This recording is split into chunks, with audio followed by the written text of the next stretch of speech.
Muy buena tarde a todas y todos. Esperemos y se encuentren muy bien en este sabadito. Ya hayan tomado su café con pan, estén aquí ya en su casita viéndonos de nuevo. Y pues el día de hoy tengo el placer de estar con un ex estudiante que pues la verdad es muy impresionante, es un muy buen chico y posteriormente matemático ahorita, no lo dudo. Les quiero presentar a Jerónimo. Jerónimo es un estudiante de licenciatura en matemáticas para el desarrollo en la ENES Juriquilla. Es altamente atraído por el arte, la cultura, la ciencia y las matemáticas, así como por la divulgación de estas dos últimas. Ha representado al estado de Querétaro en concursos de matemáticas nacionales, así como también tiene una medalla, por cierto, de bronce a nivel internacional en el concurso de matemáticas IYMC. Y pues con ustedes, Jero, a ver si nos puedes acompañar tantito aquí en la transmisión. Mándales un saludote a todas aquellas personas que te están viendo ahorita. Ay, hola, hola, tenía un problemita con la cámara, pero ya se resolvió. Hola, buenas tardes, gracias por estar aquí. Y pues sí, muchas gracias, profe, por la presentación también. Y pues un gusto, la verdad. Gusto. Y, pues nada, el gusto es mío verte, pues estar acá y creo que y hablar de un tema que pues para muchos puede ser desconocido, para otros puede ser muy atractivo. Y pues nada, que queda como el concepto de imaginario y supongo que nos vas a explicar también un poquito de esta parte de las matemáticas, ¿no? Sí, sí, sí, Sí. tanto un poquito de dónde surge, dónde se aplica, qué es este número, ¿no? Principalmente. Ok. Y pues nada, antes de salir yo de cuadro, les recuerdo que están en las Jornadas Nacionales de Física 2026.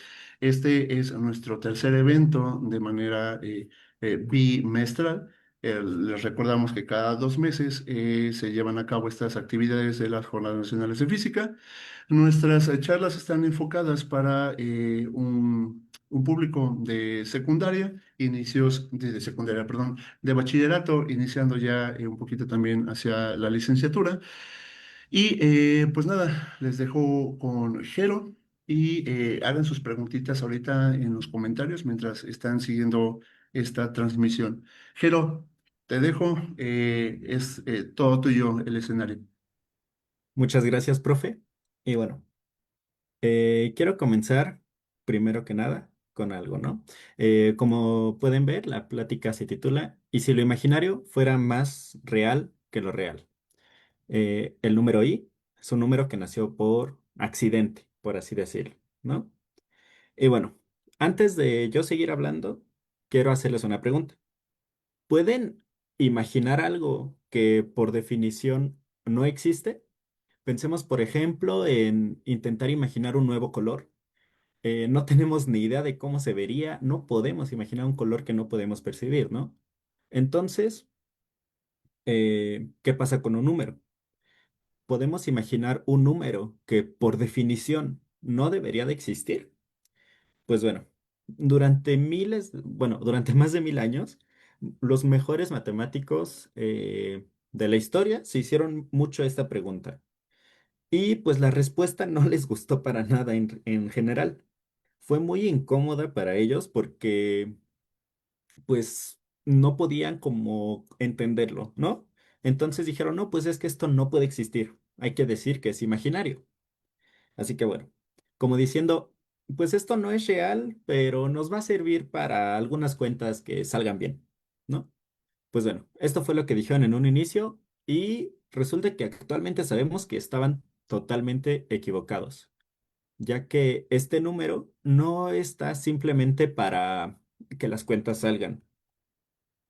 Así que bueno, hoy de manera experimental sabemos que tiene que ver con muchísimas cosas, incluso con cómo funciona nuestro universo. Así que bueno, ¿cómo nació este número y por qué dije que nació por accidente? Pues bueno, ahí les va un poquito de chismecito histórico, ¿no? Pues todo se remonta a Milán, Venecia, en Bolonia, en los años 1500, en pleno renacentismo. Así que bueno, pues primero que nada, desde hace muchísimos años ya sabíamos responder las ecuaciones cuadráticas. Las de esta forma, ax cuadrada más bx más c igual a cero. Estas las conocemos desde tiempos babilónicos, miles de años atrás. Y pues está la típica chicharronera, hay muchos métodos, ¿no? Entonces, bueno, ¿qué pasa si le aumentamos un grado? Si en lugar de 2 ahora es un 3, el máximo grado, pues es una ecuación cúbica. Y para este entonces no tenía una solución. No sabían cómo resolverla de manera general. Claro, ya lo habían intentado con casos específicos, pero tal vez el método con el que resolvieron un caso no funcionaba para otro caso, entonces no servía de manera general. Así que aquí entra nuestro primer personaje, Scipione del Ferro, en Bolonia, a inicios del siglo XVI. Él encontró un método general, pero para un caso muy particular de estas cúbicas, que eran las cúbicas deprimidas, que no tenían término cuadrático, es decir, estaba x cúbica más una variable, o digo, más una constante por la variable igual a otro número, ¿no? Es decir, no tenía el término cuadrático, pero este señor se lo guardó como un secreto. O sea, no sabemos si realmente no conocía la importancia que tenía haber encontrado este método, pero pues se lo guardó para él. Porque también en ese entonces, en pleno renacentismo, había algo muy curioso, que eran los duelos matemáticos. Entonces, literalmente la gente se juntaba en plazas, como lo que hoy serían batallas de freestyle, pero en ese entonces con resolver problemas matemáticos. Y ganar estos problemas, digo, estos duelos te daba prestigio, te daba fama, e incluso a veces te ganabas dinero a través de estos duelos. Entonces, pues también un poco de estrategia, no revelar su método para poder seguir ganando estos duelos. Nunca publicó su método y después se lo confió a uno de sus alumnos antes de morir, que fue a Antonio María Fiore. Entonces, pues bueno, aquí entra nuestro primer protagonista, que es Niccolo Fontana, mejor conocido como Tartaglia. Que un dato curioso, Tartaglia se le puso ese apodo porque cuando era niño, un soldado francés le cortó una parte de la mandíbula y desde entonces quedó tartamudo. Tartaglia, pues significa tartamudo en italiano. Entonces, bueno, eh, en 1535 estos dos se enfrentaron a un duelo, Antonio María Fiore y Niccolo Fontana. Este duelo consistía en resolver 30 problemas cúbicos, ¿no? De funciones cúbicas. Y pues Antonio María Fiore estaba muy segurísimo porque él dijo, no, yo tengo un método que me confió mi maestro, yo lo voy a poder resolver. Entonces lo retó. Todos del tipo cúbica deprimida. ¿Por qué? Porque era el que sabía responder él, Antonio María Fiore. Pero se cuenta que Tartaglia, la noche anterior del duelo, se puso a encontrar un método y lo redescubrió y encontró un método equivalente y resolvió los 30 problemas de Fiore en menos de 2 horas, porque cada uno se ponía los problemas al otro, ¿no? Entonces Tartaglia respondió los 30 en menos de 2 horas y Antonio María Fiore no pudo responder ni uno solo. Entonces, pues fue un resultado aplastante, fue una victoria absoluta y Tartaglia se convirtió en una celebridad. Ahora, aquí entra nuestro siguiente personaje, Cardano. Cardano es uno de los personajes más excéntricos del renacentismo. Él era médico, astrólogo, le gustaban mucho las apuestas y pues en ese momento él estaba escribiendo un libro de álgebra, al cual se tituló Ars Magna, que se traduce como El Gran Arte. ¿Y qué quería Cardano? Pues para su libro necesitaba algo pues muy impactante, ¿no? Que le diera fama, necesitaba una contribución significativa. Entonces él le dijo a Tartaglia de que, oye, pásame tu método con el que ganaste el duelo, pásame esto. Y Tartaglia se negaba porque pues él dijo, no, pues es que es mi método, con ese ganó duelos, con ese me hice famoso, con ese pues ganó toda su fama y todo. Pero pues Cardano se la pasaba mandándole cartas, le insistía mucho, lo invitó incluso hasta a que lo fuera a visitar y le invitó a comer todo, nomás para convencerlo de que le diera su método. Entonces llega un punto en el que Tartaglia, pues ya cansado, accede, pero solamente después de que Cardano jurara por escrito, bajo su honor de caballero, bajo su fe sobre todos los santos, literalmente, que no lo iba a publicar. Y pues, ¿qué pasa? Que en 1545 publicó el Ars Magna y estaba el método de Tartaglia. Entonces rompió su propio juramento. Evidentemente Tartaglia se enteró, lo acusó de traidor y hubo una pelea pues muy fuerte, ¿no? Fue una de las muchas rivalidades que existió. Entonces, pues bueno, años después, un alumno de Cardano, que es Ludovico Ferrari, no es el mismo Ferrari de los carros, es otro Ferrari, otro matemático, que él fue el que descubrió el método general para las ecuaciones de cuarto grado, lo subió, pero pues bueno, en ese momento todavía no. Se enfrentó contra Tartaglia, Ferrari, para defender el honor de su maestro. En este duelo fue al revés. Tartaglia perdió humillantemente, le pasó lo mismo que a Antonio María Fiore. No pudo resolver ninguno y Ferrari resolvió a todos. Entonces Tartaglia se fue humillado, le robaron su fórmula y pues de hecho esta fórmula actualmente se le conoce como la fórmula de Cardano, aunque pues en algunos lados ya la nombran como la fórmula de Tartaglia o en algunos otros dice Tartaglia Cardano, ¿no? Así que bueno, ok, todo este chisme, pero ¿esto qué tiene que ver con los números imaginarios? Pues bueno, tenemos, veamos este caso, este ejemplo. Este es una fórmula, digo, es una ecuación cúbica deprimida, ¿no? Las que sabían resolver Antonio María Fiore, Tartaglia y todo. Veamos primero, antes de pasar a la fórmula, ¿qué pasa si evaluamos con x igual a 4? Pues tenemos que 4 al cubo es 64 y 15 por 4 más 4 también es 64. Entonces, pues ya tenemos una solución, ¿no? X igual a 4. Entonces, ¿qué pasa si aplicamos la fórmula? Que bueno, de hecho, esta es la fórmula de Tartaglia para una ecuación cúbica deprimida, de esta forma. ¿Qué pasa si aplicamos esta fórmula? P es igual a menos 15 y Q es igual a menos 4. Calculamos el discriminante interno, que bueno, el discriminante es lo que está dentro de la raíz, el chiquito, o sea, la raíz adentro de la raíz, este más chiquito. Y nos dice que tenemos que sacar la raíz de menos 121. Y pues, vaya. Según todo lo conocido hasta ahora, pues esto era imposible, ¿no? No puedes tener una raíz negativa. ¿Por qué? Porque ya se había demostrado que cualquier número real multiplicado por sí mismo iba a ser positivo. Siempre. Bueno, esto incluye pues el signo que tenga, ¿no? Siempre va a ser positivo. Entonces aquí ya se rompía la fórmula, pero pues no sabemos qué pasaba, ¿no? Porque se aseguraba que esta fórmula te daba la solución y es una fórmula cerrada, es decir, que es siempre válida, pero pues bueno, entonces, pues ¿qué pasa aquí? Que nadie sabía qué significaba esto.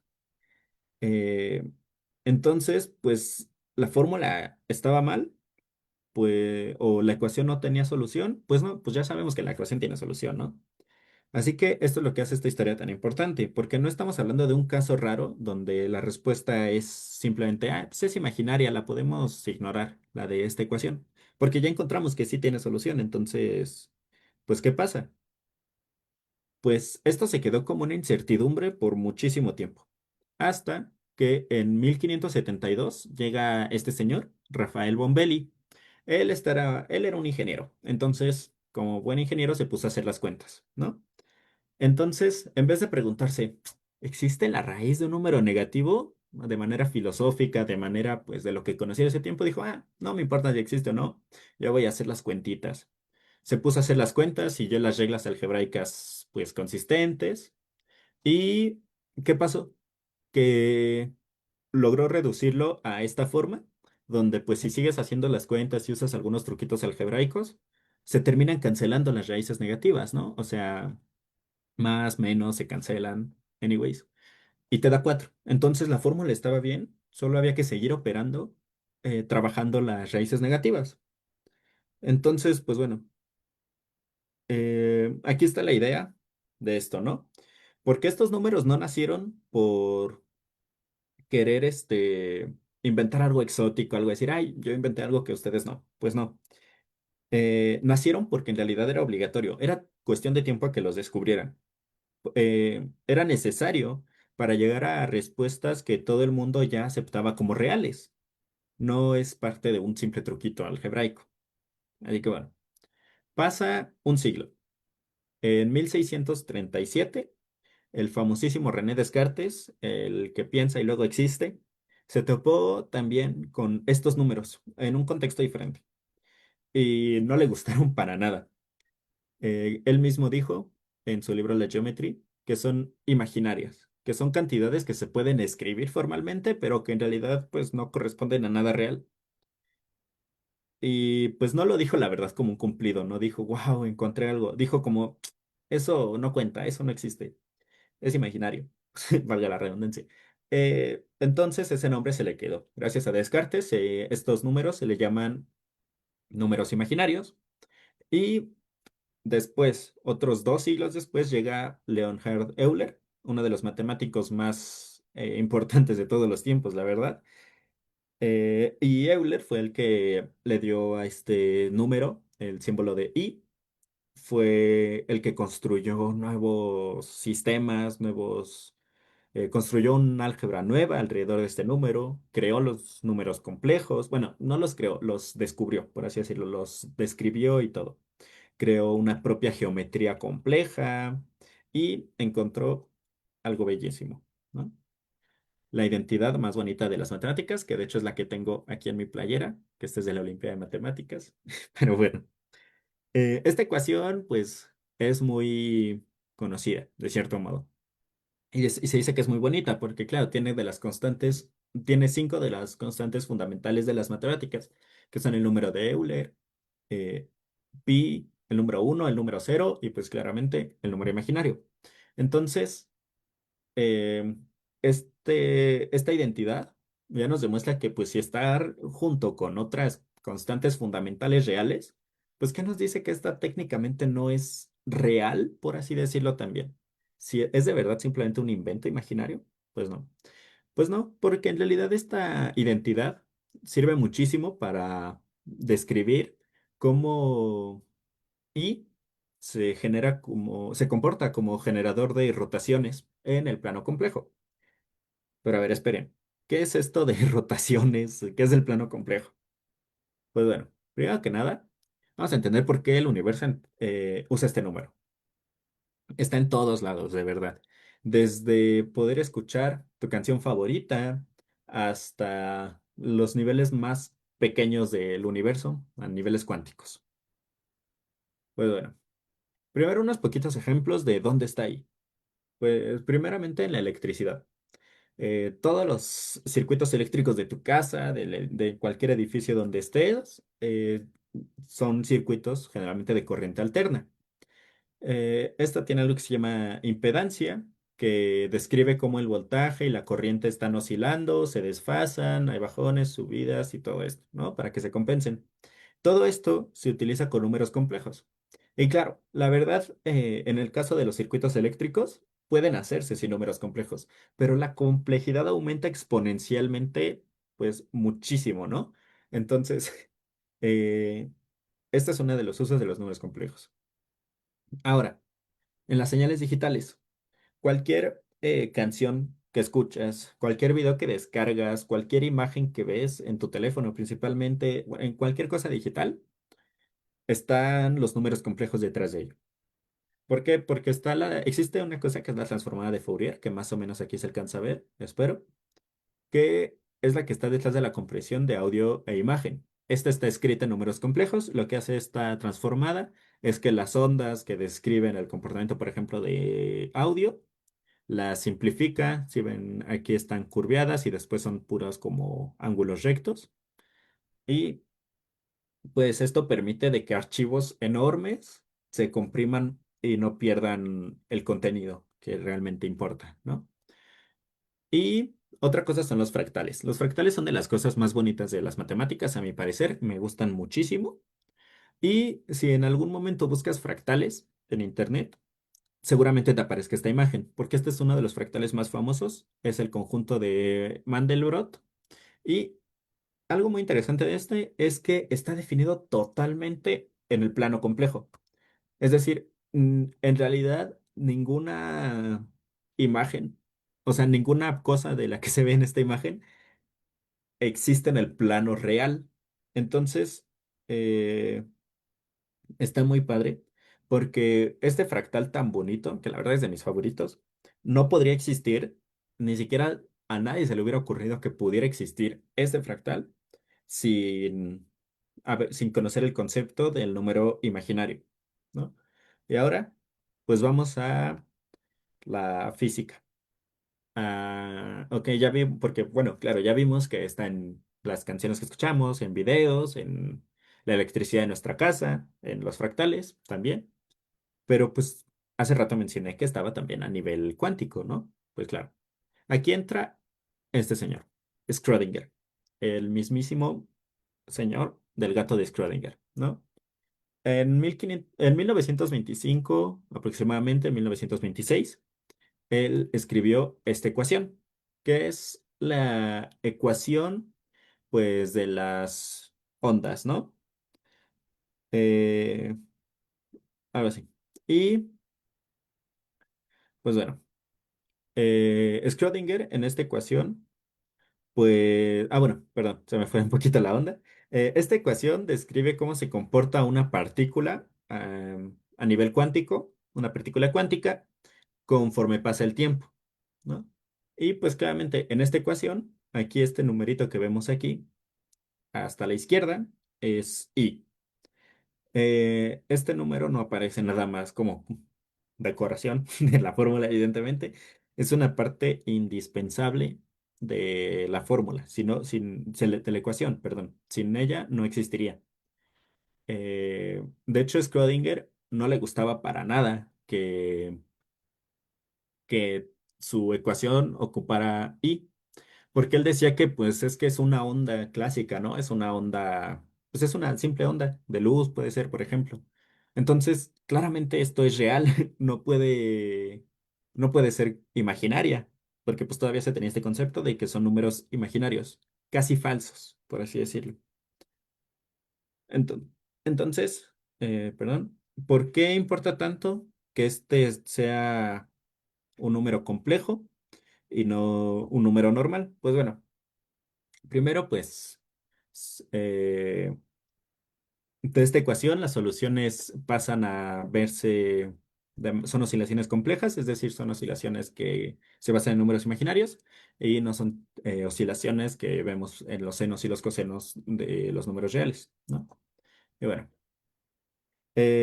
Aquí va una forma un poquito fácil de pensar en los números imaginarios. Pues mira, tenemos un reloj, este de aquí abajo a la izquierda. Es un reloj complejo, entonces pues es un reloj como de números imaginarios, por así decirlo. Imaginaos que el número es como la flecha compleja del reloj, ¿no? Tiene un tamaño, tiene una dirección hacia donde está apuntando. Y pues bueno, si nos vamos a la mecánica cuántica, es decir, cómo se comportan las cosas en cosas cuánticas, esa dirección representa algo, lo cual se llama fase. Y es la que decide qué posibilidades cuánticas tiene. Bueno, es la que decide si dos posibilidades cuánticas cuando chocan se están reforzando o se van a cancelar. Es decir, si están en la misma dirección se van a reforzar, si están en direcciones opuestas se van a cancelar, ¿no? Y esto es exactamente lo que pasa en el experimento más famoso de la física cuántica, creo yo, que es el experimento de la doble rendija. Seguramente muchos lo habremos escuchado.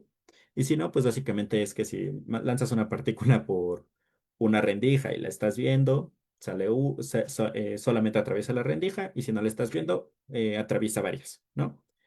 Este experimento, pues claro, dice que una partícula puede pasar en cierto sentido por dos caminos a la vez.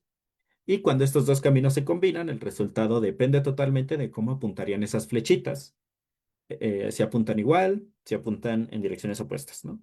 Esto es lo que produce el patrón de interferencia que se observa en este experimento. Y esta propiedad de los números imaginarios, de los números complejos, de tener tamaño y dirección al mismo tiempo, de forma que se puedan combinar o anular entre sí, es exactamente lo que las hace especiales. Es muy difícil lograr con números reales, comunes, que suceda esto sin terminar reconstruyendo todo y así. Eh, Al final, todo este experimento se basa en lo que son los números complejos. Y bueno, como mencioné antes, Schrödinger, en una carta a Hendrik Lorentz, no le gustaba estos resultados.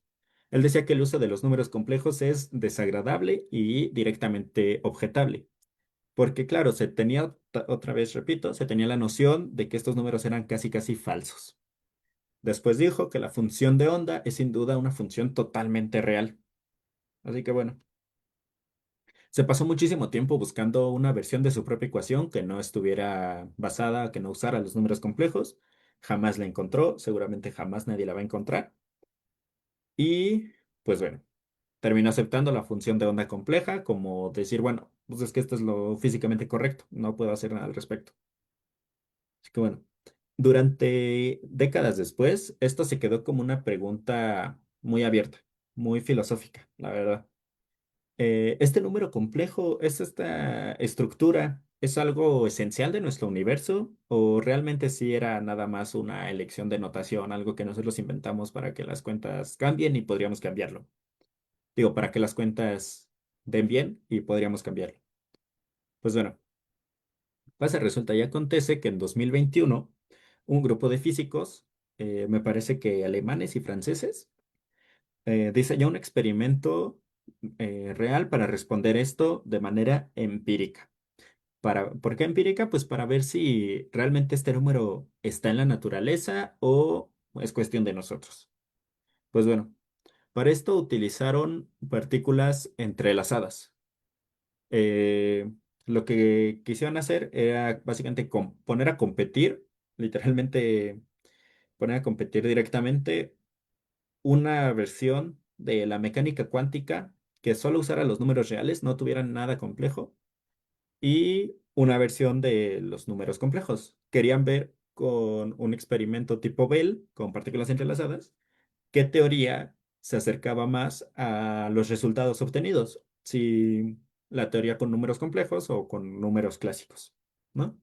Pues bueno, evidentemente ganó la versión compleja.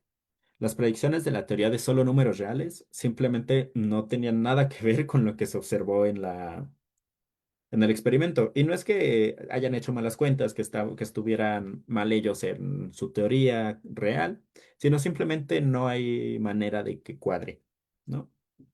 Entonces, uno de los físicos que participó en este experimento dijo, el mundo es tal que realmente necesita estos números complejos. Si ven aquí, algo que me gustó de esta parte, fue que el físico ya no dijo números imaginarios, ya les dio un valor real, bueno, real no en la definición de números reales, sino real de que existe. Ya no les dijo números imaginarios, ya son complejos, ¿no? Así que bueno, vale la pena pues aclarar algo. Nuevamente, esto no significa que sea totalmente imposible encontrar una teoría que funcione con solo reales. Simplemente, pues, en principio, es muy, como innecesario hasta cierto punto. Porque de hecho, en 2025 el año pasado, no, aquí son los investigadores alemanes franceses, no en el de 2021. Ok. Ellos intentaron hacer unas teorías de funciones de solos reales que pues eran equivalentes, ¿no? Pero al final eran muy complejas de manejar, había que mover un montón de cosas, casi casi esas sí había que ajustarlas a conveniencia a cada rato para que cuadraran. Cuando las complejas, bueno, las teorías con números complejos eran, pues realmente lo describían de mejor manera. Así que bueno, realmente si trabajamos con puros reales, eh, básicamente reescriben el número complejo en números reales de ciertas maneras y así. Entonces básicamente sigue estando ahí, solamente disfrazado. Y bueno, esto no se queda aquí. No queda en los números complejos nada más, ¿Por qué? Porque existen algo que se llaman cuaterniones, octoniones y bastantes cosas más. Que esto lo voy a mencionar brevemente. Y bueno, primero, los cuaterniones. En 1843, un matemático que se llamaba William Hamilton pues estaba atascado con entender estas cosas, ¿no? Los números complejos. Y cuenta la leyenda que iba caminando con su esposa en un puente en Dublín y se tuvo un momento así de inspiración de, tengo la respuesta. Y se cuenta que escribió la fórmula que se le ocurrió en ese momento en una piedra, la grabó ahí porque le daba miedo olvidarla, ¿no? ¿Cuál fue su momento de inspiración? Pues encontró los cuaterniones. Es decir, ya no solamente tenemos un número imaginario, ya tenemos tres. Es decir, tenemos una dirección real y tres direcciones imaginarias. Estas tienen la característica de que pierden la conmutatividad.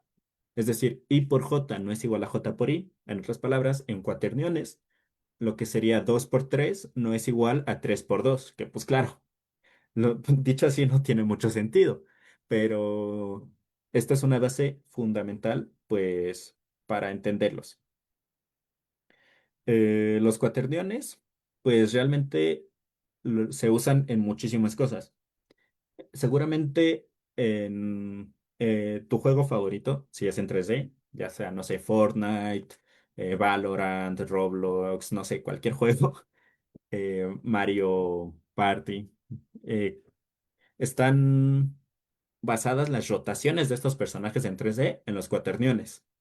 ¿Por qué? Porque pues estos cuaterniones son una herramienta perfecta y muy útil para describir las rotaciones en tres dimensiones. Sí, tantos problemas que tienen otros métodos, claro, no es el único método, pero es el mejor método para esto. Entonces, aparte de videojuegos, también está detrás de la orientación de los satélites, de ver hacia dónde van a apuntar y en los brazos robóticos también se encuentran. Después de los cuaterniones siguen los octoniones, que ahora ya no son tres unidades imaginarias y una real. Ahora son siete imaginarias y una real. Entonces, ¿qué pasa aquí? Pues que ya nos acabaríamos el abecedario si seguimos este paso. Y bueno, estas unidades no solo pierden la conmutatividad, sino que también la propiedad asociativa. ¿Qué es esto? Pues claro, si digamos el ejemplo anterior de digamos que tenemos 2 más 3 más 4. Normalmente hacer 2 más 3 y después más 4, pues tenemos 9. Y si hacemos 2 y luego más, y luego 3 más 4, pues es 7. Más lo del 2, 9. Claro, en los octoniones no pasa esto. Obtienes resultados diferentes y claro, tiene menos sentido si lo vemos, si lo intentamos ver de la manera real. Pero es menos intuitivo, pero esto pasa. Aparecen de forma especulativa. Aparecen en la teoría de cuerdas, por ejemplo, que es una de las teorías más famosas de la física cuántica, que describiría pues el comportamiento del universo. Y pues bueno, eh, si nos vamos a los complejos, después siguen los cuaterniones, octoniones que usan los números complejos. Si siguiéramos avanzando, seguramente encontramos que tienen menos propiedades. Tal vez un número más cero no es ese mismo número, es otra cosa, no sabemos, porque podríamos seguir no sé hasta dónde. Pero a cambio de esto ganan algo ganan alguna propiedad, ¿no? Alguna capacidad. Y bueno, eh, lo que quiero de esto es que empezamos primero con los números reales, ¿no? Les faltaba algo para las raíces negativas y para resolver un problema que se planteó en el siglo XVI. Y bueno, alguien se atrevió a decir, bueno, no me importa si esta raíz negativa no debería de funcionar, yo voy a fingir que funciona y funcionó. Después alguien se atrevió a seguir cruzando esa frontera, que fue Leonhard Euler, y describió los números complejos. Funcionó tan bien y tan necesario para descubrir el universo que la pregunta ya no es si conviene seguir extendiendo este sistema, sino hasta dónde la realidad misma nos permite seguir investigando esta cosa, ¿no? Cardano, pues lo descubrió por accidente y dijo que era inútil. Descartes dijo, no, eso no existe, es ficción. Pero pues pasa, resulta que acontece que el universo, no puede describirse sin los números complejos. Entonces, pues aquí me surgió, de hecho, aquí sale esta pregunta que fue la que inspiró esta plática. Si realmente vamos a seguir llamándolo número imaginario o ya es momento de reconocerlo como que es un número fundamental.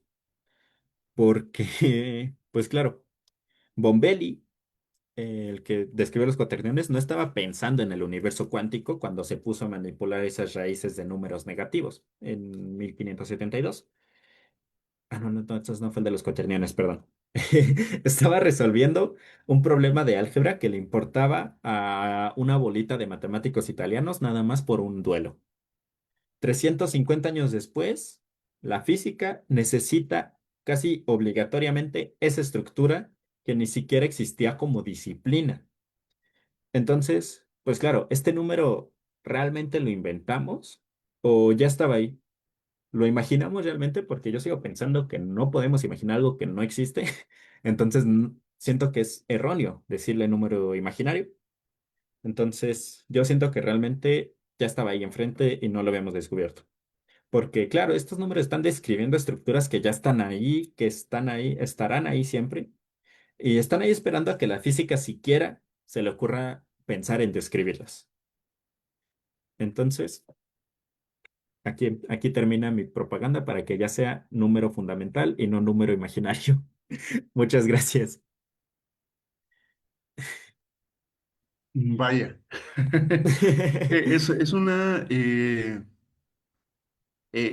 como una caminata sobre toda la historia de lo que es los números imaginarios, Ujú. que efectivamente yo me subo hasta a esta pregunta de ¿es todavía,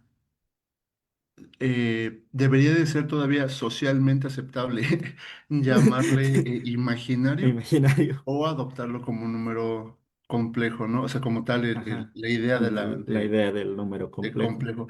Y es que, bueno, aquí gran parte de la matemática, y si tú me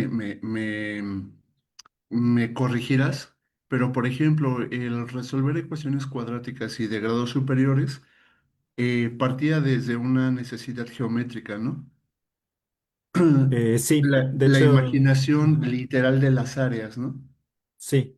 Partía pues de eso, de describir pues las áreas, ¿no? Y yo aquí vengo con una idea, bueno, a lo mejor ya está escrita, quién sabe si es a mí, pero filosóficamente, y aquí para la audiencia, veníamos de una ideología en donde las matemáticas describían de manera tangible el universo, ¿no? Como tal. Ujú. Entonces, también la ciencia lo promovía como de manera materialista, es decir, lo tangible. Y sin embargo, las soluciones buscaban esta representación geométrica, ¿sí o no? Bueno, Sí. entonces, ¿cómo nos imaginamos un área negativa, ¿no? Ajá, porque, de hecho, es muy curioso porque porque con los números complejos pasó lo mismo que con los números negativos en la Grecia antigua, que decían, no, pues ¿cómo vas a tener algo negativo? Y actualmente ya los aceptamos y los ocupamos muchísimo, los números negativos. Entonces, pues básicamente pasó lo mismo, porque pues antes negaban totalmente la existencia de los números negativos hasta que vieron que eran necesarios, Sí. justamente. Y aquí me gustaría compartir una reflexión con todas y todos, eh, de que muchas de las veces nuestro, ¿cómo decirlo? Como el sistema educativo, eh, nos hace ver de alguna manera que los números solamente son los que tenemos habitualmente y se manejan, ¿no?